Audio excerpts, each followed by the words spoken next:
سر ایک وقت تھا کہ جب اسلامک سویلائزیشن اس دنیا پر راج کر رہی تھی اور تقریباً تمام فیلڈز میں مسلمان جو ہے وہ سب سے آگے تھے، اور اس کے بعد اچانک ایسا ہوتا ہے کہ اسلام کی جو سویلائزیشن ہے یا اسلام کی جو ایجوکیشن سسٹم ہے اس کا ڈاؤن فال ہوتا ہے، اور آج تک جو دوبارہ ہم اس پستی سے واپس نہیں نکل سکے. اس کی کیا وجوہات ہیں؟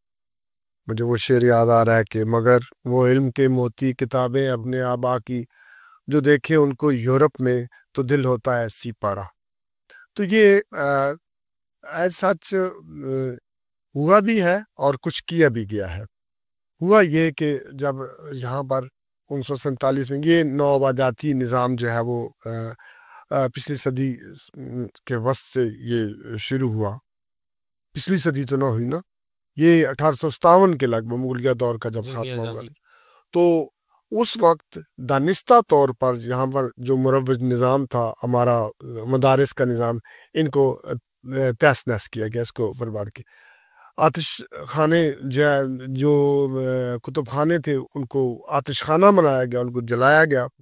اور یہ بھی ہوا کہ یہاں سے کتابیں لے کے جا کے تو انڈیا آفس لائبریری جو ہے وہ بنائی گئی.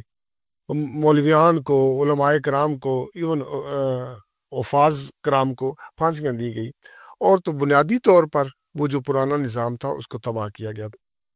اور پھر ایک نئی سوچ جو ہے وہ ڈیولپ کی گئی، اور یہ جس طرح یہ پھر مطلب ہے موضوعات بدلے گئے شاعری کے، بھائی اب اس موضوع پہ نہیں لکھنا ہے، اس پہ لکھنا ہے، ٹھیک ہے. تو یہ سارا نظام جو ہے اس میں ایک کاوش تھی. لیکن ایک اور بات بھی ہوئی، وہ یہ ہوئی کہ ہمارا جو بنیادی علم تھا، جو ہمارے پاس علوم تھے، وہ زیادہ تر لسانی تھے، اور اس میں کچھ مہارتیں تھیں.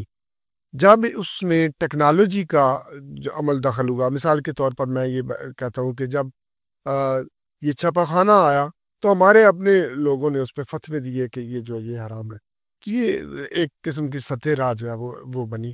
تو ٹیکنالوجی اور مہارت یہ جب آئی تو اس میں ہم تھوڑے سے پیچھے رہ گئے.